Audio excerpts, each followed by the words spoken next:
మనతో ఇప్పుడు సవిత మేడం గారు ఉన్నారు, ఒకసారి మాట్లాడదాం. నమస్తే మేడం. నమస్తే అమ్మా, బాగున్నారా? బాగున్నాం మేడం. మేడం, ఈ రోజు అసెంబ్లీ సమావేశాలు స్టార్ట్ కాబోతున్నాయి. గవర్నర్ గారి ప్రసంగం ఉంది. వైసీపీ వాళ్ళంతా కూడా వస్తామంటున్నారు. అంటే చర్చలు ఎలా జరగబోతాయి, సమావేశాలు ఎలా జరగబోతున్నాయి?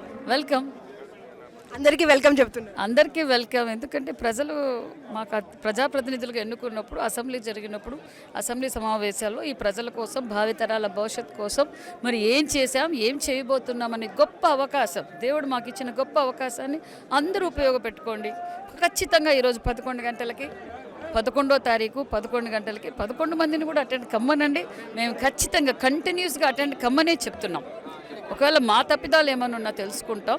మరి ఏం జరిగింది, ఏంటి, భావితరాల భవిష్యత్తు కోసం మేము ఏం జరగబోతుందన్న విషయాలు ఏదైనా వాళ్ళ సూచనలు సలహాలు ఉన్నా కూడా మేము తీసుకుంటాం. సభ కూడా గౌరవంగా జరుగుతుంది. ఎక్కడ అసభ్యకరంగా మాట్లాడడం, మహిళల్ని కానీ ఎవరినే కానీ అసభ్యకరంగా మాట్లాడడం. ఖచ్చితంగా అందరికీ అన్ని ప్రశ్నలకు మేము జవాబు చెప్పడానికి సిద్ధంగా ఉన్నాం. 14వ తేదీన బడ్జెట్ సమావేశాలు కూడా జరగబోతున్నాయి. ఎలాంటి అంశాలు ఉండే అవకాశం ఉంది మేడం? ఈ రాష్ట్ర అభివృద్ధి కోసం, ముఖ్యంగా మహిళల కోసం, యువత కోసం, రైతు కోసం, ఇండస్ట్రీస్ ఈరోజు సంపద సృష్టించాలి కాబట్టి మంచి బడ్జెట్.